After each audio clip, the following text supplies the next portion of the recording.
ये आपके दैनिक जागरण का आज का संपादकीय पाठ है। देखिए, ये संपादकीय पाठ एक आर्टिकल एडिटोरियल आपको प्रीलिम्स में, मुख्य परीक्षा में जब आप लोग आंसर राइटिंग करते हैं, निबंध लिखते हैं और इंटरव्यू में हर जगह मदद पहुंचाता है। चाहे आप लोग स्टेट पीसीएस एग्जाम की तैयारी कर रहे हो या फिर सिविल सर्विस एग्जाम की तैयारी कर रहे हो, तो इन्हें जरूर पढ़ा करिएगा। यहाँ से एक सामान्य जानकारी भी आपको मिलती है।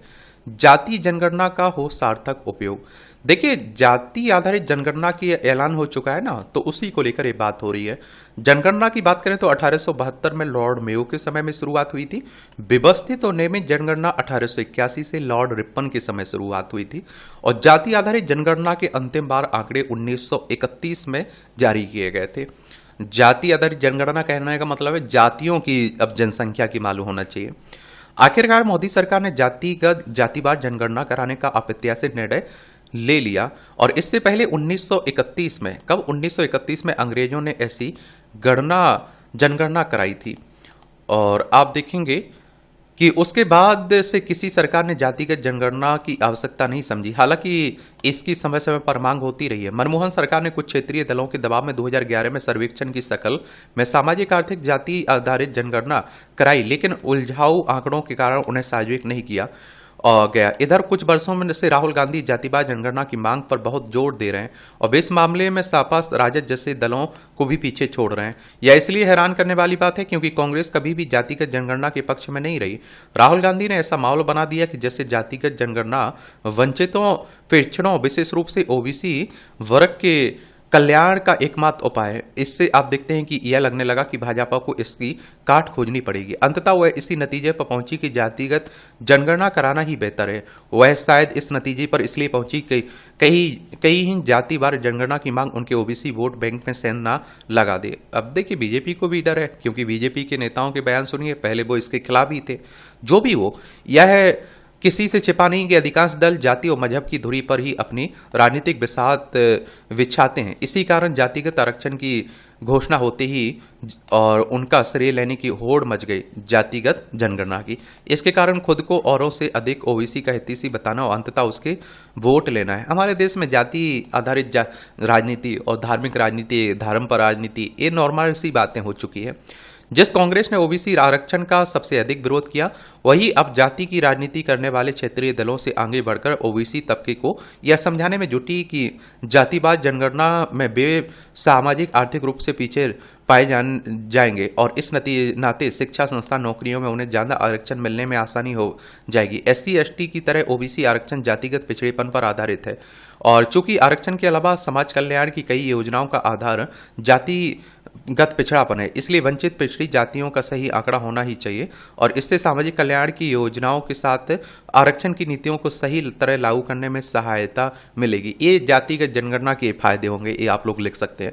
यह किसी से छिपा नहीं कि हर आरक्षित वर्ग में कुछ समर्थ पिछड़ी जातियां आरक्षण का लाभ लेकर और आर्थिक प्रगति के चलते आए बदलाव का लाभ उठाकर सक्षम बन चुकी हैं। उन्हें अब आरक्षण की आवश्यकता नहीं है। लेकिन ऐसी ही जातियों के नेताओं को देखें तो यह साफ पता चलता है कि पिछड़ों के उत्थान के नाम पर उन्होंने अपनी ही जाति वालों का भला किया है। क्या यही सामाजिक न्याय है? पिछड़ों की सामर्थ्य जातियों के आरक्षण का अधिकतम लाभ लेने से कहीं अधिक पिछड़ी जातियों वालों को भी भला नहीं हो पा रहा है। यह विसंगति दूर हो और पात्र लोगों को ही आरक्षण का लाभ मिले, तभी जातिगत जनगणना की वास्तविक उद्देश्य हासिल होंगे। यह मान लेना सही नहीं है कि पिछड़े वर्ग में सभी सामाजिक आर्थिक रूप से पिछड़े हैं। एससी एसटी जातियों की तरह पिछड़ी जातियों का एक तबका भी पिछले 4 दशकों में अपने पैरों पर खड़ा हो चुका है, मुख्य धारा में सम्मिलित है।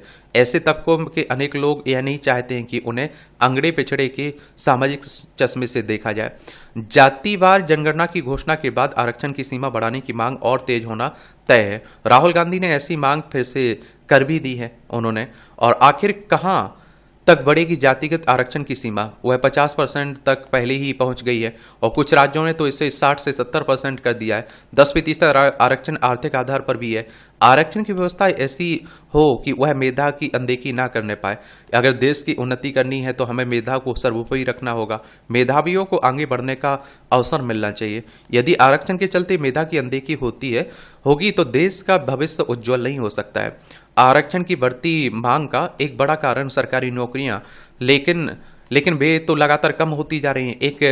एक विडंबना है जो निजी क्षेत्र में नौकरियां उपलब्ध करा रहा है, उसके प्रति सामाजिक न्याय की बातें करने वाले दलों और यहां तक कि कांग्रेस नेताओं का रवैया अत्यधिक नकारात्मक है। आखिर ऐसे में कैसे बात बनेगी? आरक्षण कितना भी बढ़ जाए उसका लाभ सबको देना संभव नहीं है, क्योंकि ये सरकारी नौकरियों की एक सीमा है। आरक्षण की व्यवस्था ऐसी नहीं होनी चाहिए कि जो सबसे अधिक पिछड़े हैं वे उनका लाभ पाने में भी सबसे पीछे रहें। और जातिगत आरक्षण की मांग का एक अन्य कारण देश में अच्छे शिक्षा संस्थानों की कमी है। आबादी को देखते हुए यह कमी बहुत अधिक है, और यह किसी से छिपा नहीं है कि सबको गुणवत्तापूर्ण शिक्षा मिल सके। इसके लिए नेतागण कभी गंभीरता नहीं दिखाते हैं गंभीरता। और आपको बता दूं, देखिए प्राइवेट नौकरियों में भी आरक्षण की मांग होने लगी है अब। जाति भारत का एक कड़वी हकीकत है। यह अच्छा है कि हिंदुओं के साथ मुसलमानों और अन्य समुदाय में भी जाति गणना होनी भी चाहिए, और क्योंकि जाति तो हर जगह है, और उन समुदायों में भी जो खुद को जाति विहीन बताते हैं। मुस्लिम समुदाय अनेक जातियों में बटा है। एक समुदाय की सेहत से पठान जैसी सामर्थ्य संपन्न जातियां उसी तरह अल्पसंख्यक कल्याण की योजनाओं का अधिकतम लाभ ले जाती है, जैसे पिछड़े वर्ग के कुछ समर्थ जातियों जातिगत आरक्षण का लेते हैं। और जनगणना के साथ जातिवार गणना में कोई बुराई नहीं है, लेकिन खतरा यह है कि सामाजिक न्याय की बात करने वाले नेता जातिगत जनगणना के जरिए सामाजिक खाई को बढ़ावा देंगे। यह खतरा वास्तविक है, क्योंकि कई दल जाति विशेष की बात ही नहीं करते। उन्हें खुद को विशेष जातियों के हितैषी दल के रूप में भी उभारा है। वे साफ तौर पर कुछ जातियों को दूसरी जातियों के खिलाफ खड़ा करते हैं। यह सामाजिक न्याय नहीं, अन्याय है। यह राजनीति जातीय विभाजन और जातीय वैमनस्य को बढ़ाती है। ऐसी राजनीतिक सामाजिक एकजुटता को कमजोर कर सकती है। ऐसा ना होना पाए, इसके लिए कुछ यत्न करने होंगे। ये चिंताएं आप लोग लिख सकते हैं, ठीक है, फायदे भी लिख सकते हैं, और इसकी से जुड़ी हुई जो चिंता है उन्हें, वो जो समाधान हो सकते हैं, वो संजय गुप्त के द्वारा ये आर्टिकल लिखा गया है। आप लोग क्या सोचते हैं? अपनी राय आप लोग जरूर बताइएगा। पाकिस्तान से निपटने का सटीक तरीका, पाकिस्तान में इतना सस्पेंस भर दें कि वह खुद गुहार लगाए कि जो कार्रवाई करनी है जल्दी करो। ये हास्य बैंक का सहारा, देखना हो तो देख सकते, पढ़ना हो पढ़। 2024 में सैन्य खर्च करने वाले 10 सबसे बड़े देश अरब डॉलर में है। SIPRI ने ये आंकड़े दिए। अमेरिका 997 अरब डॉलर, ये आंकड़े जरूर ध्यान दीजिए। चीन 314 अरब डॉलर, रूस आप देखते हैं 149 अरब डॉलर। वहीं अगर हम लोग बात करें जर्मनी की तो 88.5 अरब डॉलर। वहीं अगर हम लोग बात करें भारत की तो ये कितना है, 86.1 अरब डॉलर। और चाइना कितना है, 314। और जो अमेरिका है कितना है, 997। हम लोग तुलना कर सकते हैं अपनी किससे, चाइना और अमेरिका से। और आप देखिए सऊदी अरब में 80.1, और ब्रिटेन में आप देखिए 81.8, यूक्रेन में 64.7, फ्रांस में 64.7, जापान में 55.3। एक हम लोग बड़े देश हैं, उस हिसाब से हम लोग बहुत कम खर्च करते हैं, समझ रहे हैं। संगति का प्रभाव, विवेकवान व्यक्ति भी मानवीय गुण तभी प्राप्त करते हैं जब वे सही लोगों के संपर्क में आते हैं। जल से शीतलता, कीचड़ से गंदगी, अग्नि के संपर्क से दहक और चंदन से महक प्राप्त होती है। अर्थात जिसकी जैसी मूल प्रकृति है उससे वही मिल जा पाएगा। इसी क्रम में सत्संग और संतों का सानिध्य सही तरीके से जीवन जीने का ज्ञान सिखाता है और अच्छे कर्मों की दिशा में उन्मुख करता है। सुगंध बेचने वाले के हाथों से खुशबू आने लगती है। कहते हैं कि स्वर्ण आभूषण विक्रेता का कचरा भी पंसारी के बादाम से कीमती होता है। अच्छे लोगों के साथ समय बिताने से मन पर गहरा प्रभाव पड़ता है, जिससे अच्छा बनने की इच्छा मन में उठती है। और आप देखेंगे हमें सदैव अपनी संगत पर ध्यान देना ही चाहिए। अच्छे विचारों वाले व्यक्तियों की संगत से कहीं चरित्र निर्माण और सफलता के द्वार खुलते हैं, और वहीं गलत आदतों वाले व्यक्तियों की संगति से अपयश और अवनति की ही गति प्राप्त होती है। याद रहे कि मनुष्य के रूप में हम प्रकृति की श्रेष्ठ कृति है। हम ना तो टूटते हैं और ना ही बिखरते हैं, और बस थक जाते हैं। यह थकान कभी स्वयं से, कभी भाग्य से, तो कभी कभी अपने हितों से होती है। ऐसी स्थिति में आप देखिए सही लोगों का सानिध्य हमारी क्रियाशीलता जागृत करती है और हमें सभी अवरोधों से उबार कर सुधार की ओर प्रेरित एवं अग्रसर करता है। इससे हमारा सोच सकारात्मक होता है, ज्ञान में वृद्धि के साथ व्यवहार भी मधुर हो जाता है। तमाम मतभेदों से ऊपर उठकर हम उन्हें भी मान सम्मान देने लगते हैं जो संभव तो उसके अधिकारी नहीं है, क्योंकि तब मान सम्मान देना हमारा संस्कार को परिलक्षित करता है और ना कि यह मापता है कि दूसरे लोग किस स्तर के हैं। ऐसे गुड़ी जन सड़कों पर लगी उन स्ट्रीट लाइटों की तरह होते हैं जो फासला तो कम नहीं करती लेकिन सफर को आसान जरूर बना देते हैं। कितना अच्छा कॉलम लिखा गया है, इंटरेस्टिंग। भारत की पाकिस्तान नीति, जो हमारा पड़ोसी है, इसकी बात हो रही। लद्दाख, जम्मू कश्मीर, पंजाब, राजस्थान, गुजरात, हमारे 5 राज्यों की सीमा लगती है इससे।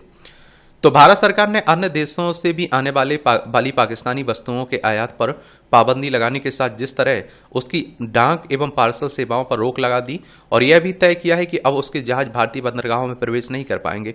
उससे यही पता चलता है कि उसे हर तरह से पस्त करने की राह पर चलता जा रहा है और यही हमारी रणनीति होनी चाहिए। डायरेक्ट युद्ध में हमारा शामिल होना हमारे लिए भी अच्छा नहीं है। ये कई विश्लेषक कह रहे हैं ये बात। और आप देखते हैं, क्योंकि एक बार युद्ध में घुस तो हम अपनी मर्जी से जाएंगे, निकलना बड़ा मुश्किल है होगा। और इससे पहले पाकिस्तान को बिला देने वाली सिंधु जल समझौते को स्थगित करने के साथ अन्य कदम उठाए जा चुके हैं। 1960 में जो संधि हुई थी ना, उसी की बात हो रही है। जैसे बलूचिस्तान है, यहाँ जो आप देखते हैं कि लोग आवाज उठा रहे हैं, इनकी हमें मदद करनी चाहिए। और एक तरह से आप देखते हैं कि उसकी बर्बादी में उसी का हाथ हो, इस तरह से हमें दिखाना चाहिए और हमें बर्बाद कर देना चाहिए। यही हमारी रणनीति होना चाहिए, चारों तरफ से उसके घेरने की। इसके जवाब में पाकिस्तान ने कुछ कदम उठाए, जिसमें भारतीय विमानों के लिए अपना वायु क्षेत्र बंद करना। इसके जवाब में भारत ने भी उसके वायु विमानों के लिए अपना वायु क्षेत्र बंद कर दिया। भारत उसके खिलाफ अंतर्राष्ट्रीय समुदाय को भी अपने पक्ष में लामबंद कर रहा है। लगातार यह चेता भी रहा है कि पहलगाम में उसने जो हरकत की उसके लिए करारा जवाब दिया जाएगा। प्रधानमंत्री नरेंद्र मोदी ने अंगोला के राष्ट्रपति की उपस्थिति में अपनी चेतावनी फिर दोहराई। यह साफ है कि भारत के तीखे तेवरों से पाकिस्तान डर रहा है और यह वहां से आने वाली खबरों से दिख भी रहा है। जो दुनिया में गिड़गिड़ा रहा है वो भी दिख रहा है, लेकिन उसकी अकड़ ढीली पड़ने का नाम नहीं ले रही। वह पहलगाम पर में हमला करने वाले आतंकी संगठनों का बेशर्मी से बचाव करने में लगा हुआ है। इसका कारण है पाकिस्तान सेनाध्यक्ष आसिम मुनीर की जिहादी रवैया। उन्होंने भारत के हमले का भय दिखाकर पाकिस्तानी सेना की खुफिया एजेंसी के प्रमुख को राष्ट्रीय सुरक्षा सलाहकार पद पर बैठाकर यही बताया कि पहले से ही कमजोर पाकिस्तान सरकार अब नाम मात्र की सरकार रह गई। इन स्थितियों में भारत को अपनी पाकिस्तानी नीति को नए सिरे से आकार देने की जरूरत है। इस धारणा से मुक्त होना होगा कि पाकिस्तान आसानी से सही रास्ते पर आ जाएगा अथवा भारत के प्रति अपनी घृणा का परित्याग करेगा। भारत को नीतिगत स्तर पर यह तय करना होगा कि उसका एक लक्ष्य पाकिस्तान पर निरंतर शिकंजा कसना हो, दूसरा अपनी आर्थिक प्रगति को गति देना होगा। भारत को इसी के साथ उसकी आतंकी हरकतों का मुंहतोड़ जवाब भी देना होगा, रहना होगा। पाकिस्तान के प्रति ऐसी कठोर नीति केवल मोदी सरकार की ही नहीं, देश की भी होनी चाहिए। इसका अर्थ है कि इस नीति पर हमारे राजनीतिक वर्ग को एकमत होना होगा। अच्छी बात है भी, हमारे सभी नेता एक साथ हैं। वैसे भी विदेश नीति सरकार की नहीं, देश की होती है। यह ठीक नहीं है कि जब पाकिस्तान के प्रति एक स्पष्ट कठोर नीति पर सभी राजनीतिक दलों को एकमत होना दिखना चाहिए, तब कुछ दल संकीर्ण राजनीति के कारण अलग अलग राग अलाप रहे। इसका ताजा प्रमाण कांग्रेस सांसद चरणजीत सिंह चन्नी का सर्जिकल स्ट्राइक को लेकर किया गया बेतुका बयान है। लेकिन कांग्रेस के शीर्ष नेताओं ने आप देखते हैं पूरी मदद की बात की है। लेकिन मैं बताऊं ना कि ये नेता क्या रहते हैं कि कुछ कुछ बोल देते हैं तो बेचारे वो कांग्रेस भी आप देखते हैं कि लफड़े में पड़ जाती है। ये सब आप देख रहे हैं। सुरक्षा की आवश्यकता। उत्तर प्रदेश में नेपाल सीमा से सटे जिलों में अनेक मदरसे संचालित हैं। इनमें से अधिक ऐसे हैं जो मानक के विपरीत और अवैध ढंग से जमीन पर कब्जा करके चलाए जा रहे हैं। लिहाजा ऐसे मदरसों को सील करने की कार्रवाई न सिर्फ आंतरिक सुरक्षा के लिए जरूरी है, बल्कि इससे सार्वजनिक संपत्ति का दुरुपयोग भी रुकेगा। नेपाल सीमा संवेदनशील है, जिसकी सुरक्षा हर दृष्टि से सुनिश्चित की जानी चाहिए।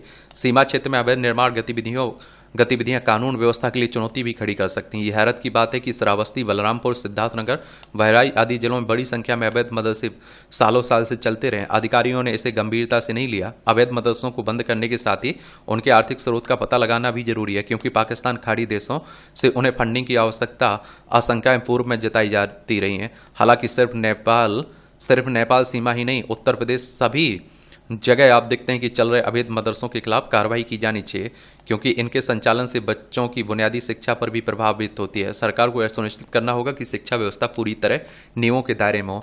सभी शिक्षण संस्थानों को निर्धारित मानकों का पालन करना ही होगा। मदरसे के नाम पर उन्हें पाठ्यक्रम मानकों में छूट नहीं दी जा सकती है। और वही आज के समय में अभिभावकों को यह विचार करना चाहिए कि बच्चों के समग्र विकास के लिए भी किस प्रकार की शिक्षा देनी चाहिए। ये आप देखिए हमारा प्यारा उत्तर प्रदेश है। ये लखनऊ इसकी राजधानी है। इसकी अंतर्राष्ट्रीय सीमा नेपाल से लगती राज्यों में बिहार, झारखंड, छत्तीसगढ़, मध्य प्रदेश, राजस्थान, हरियाणा, हिमाचल प्रदेश, उत्तराखंड इससे लगती है। और देखिए विधानसभा में 403 सीटें, विधान परिषद में 100 सीटें, राज्यसभा में 31 सीटें, लोकसभा में 80 सीटें। योगी आदित्यनाथ यहाँ की चीफ मिनिस्टर हैं। आनंदीबेन पटेल यहाँ की राज्यपाल हैं। 9वें ग्रह का गहराता रहस्य। ये आप देखिए हमारे सौरमंडल में 9वें ग्रह की उपस्थिति को लेकर खगोल विज्ञानियों ने कई तरह के कयास लगाए हैं, लेकिन ग्रह की उपस्थिति के बारे में अभी तक कोई ठोस संकेत नहीं मिला। और अब शोधकर्ताओं ने इस काल्पनिक ग्रह के लिए एक उम्मीदवार की खोज की है और उनका कहना है कि यह पिंड हमारे सौरमंडल में एक अनोखा विशाल ग्रह हो सकता है। इसके अध्ययन के अनुसार नौवें ग्रह का उम्मीदवार नेपच्यून से कहीं आगे मौजूद है। तो शोधकर्ताओं ने पुराने उपग्रह डाटा का अध्ययन करके इस नवीनतम ग्रह उम्मीदवार की खोज की है। अध्ययन के इस चरण में उम्मीदवार कुछ इंफ्रारेड छवियों में बस एक जिज्ञासा पैदा करने वाला बिंदु है, लेकिन बिंदु एक ऐसे तरीके से आगे बढ़ रहा था जो एक बड़े दूरवर्ती ग्रह के अनुरूप था। नौवें ग्रह की अनुमति स्थिति की उद्देश्य हमारे सौरमंडल के सुदूर क्षेत्र के काइपर बेल्ट में कुछ वस्तुओं की अनियमित कक्षाओं की व्याख्या करना है। हालांकि कुछ शोधकर्ता इस बात से सहमत नहीं है कि ये कक्षाएं किसी अज्ञात ग्रह के कारण है। समग्र रूप से वैज्ञानिक समुदाय अभी भी नौवें ग्रह के अस्तित्व के किसी भी अप्रत्यक्ष अवलोकन संबंधी साक्ष्य की प्रतीक्षा कर रहा है। यदि नौवा ग्रह सचमुच मौजूदा है तो शोधकर्ताओं ने भविष्यवाणी की है कि यह पृथ्वी से बहुत बड़ा है और नेपच्यून से अरबों किलोमीटर दूर एक असामान्य पैटर्न में परिक्रमा करता है। नेपच्यून हमारे सौरमंडल का 8वां और अंतिम ग्रह है। नौवें ग्रह की गतिज कक्षा सूर्य से इतनी दूर है पर कि पृथ्वी के विज्ञानियों के लिए इसका पता लगाना बहुत मुश्किल है। और इस संबंध में नया अध्ययन करने वाली टीम ने 2 उपग्रहों के डाटा अभिलेखागार में नौवें ग्रह के उम्मीदवारों की खोज की है। शोधकर्ता दूर की वस्तुओं की तलाश कर रहे हैं जो एक डाटा सेट से दूसरे डाटा सेट के बीच धीरे धीरे आगे बढ़ती है। डाटा में ज्ञात वस्तुओं को खारिज करने के बाद शोधकर्ताओं ने उम्मीदवारों की एक छोटी सूची पर ध्यान केंद्रित किया है। फिर उन्होंने इन संभावित वस्तुओं की छवियों पर विचार किया है और नौवें ग्रह के एक अच्छे उम्मीदवार की खोज की है। और ताइवान के खगोल विज्ञानी और इस अध्ययन के प्रमुख लेखक टेरी फान इस खोज से बेहद उत्साहित हैं, लेकिन कुछ विज्ञानी इसे संदेह के साथ देख रहे हैं। और एक खगोल विज्ञानी माइक ब्राउन इस बात से आश्वस्त नहीं है कि इंफ्रारेड बिंदु काल्पनिक ग्रह से मेल खाते हैं। ब्राउन ने 2016 में सबसे पहले नौवें ग्रह की परिकल्पना प्रस्तावित की थी। नौवें ग्रह का अस्तित्व फिलहाल एक विवादास्पद विषय बना रहेगा। चिली में आप देखिए एक निर्माणाधीन वेधशाला इस वर्ष के अंत में चालू हो सकती है, जिसमें नौवें ग्रह की बहस को सुलझाने की क्षमता है। शोधकर्ताओं को उम्मीद है कि यह वेधशाला 1 या 2 साल के भीतर नौवें ग्रह को खोजने में सक्षम होगी। ये टिप्पणियां रहती हैं, देखना हुआ कर तो देख सकते हैं। इसकी PDF एजुकेशन सर्कल प्लेटफॉर्म है ना, वहां डाल दी जाती है। आज है संडे तो आज तो काम की आर्टिकल कम ही रहते हैं। देखिए स्क्रीन का आकार छोटा, संभावना अनंत। मुंबई में 1 मई से आरंभ हुए world audio visual entertainment summit यानी वेव्स आज का अंतिम दौर है। इस समिट में प्रधानमंत्री नरेंद्र मोदी के अलावा अनेक फिल्म हस्तियों ने भी शिरकत की। यहाँ बड़ी संख्या में लोग जुटे, जो यह दर्शाता है कि मनोरंजन जगत में लोगों की बहुत रुचि। मनोरंजन जगत के लिए अच्छे दिनों का संकेत है। युवाओं को रोजगार की संभावनाएं तलाशने में इससे मदद मिल सकती है। लिहाजा अंतर्राष्ट्रीय फिल्म फेस्टिवल के स्वरूप में परिवर्तन किए जाने के बारे में विचार किया जाना चाहिए। ये किताबें हैं, देखिए पढ़ना हो तो खरीदना हो तो खरीद सकते हैं। और इस तरह से आप देखेंगे आज के दैनिक जागरण का जो संपादकीय पार्ट है उसकी कहानी कवर होती है। आप लोग पढ़ते रहिए, एंजॉय करते रहिए। आपका कोई भी सवाल है, मेरे लिए सुझाव है तो आप लोग जरूर बता सकते हैं। धन्यवाद।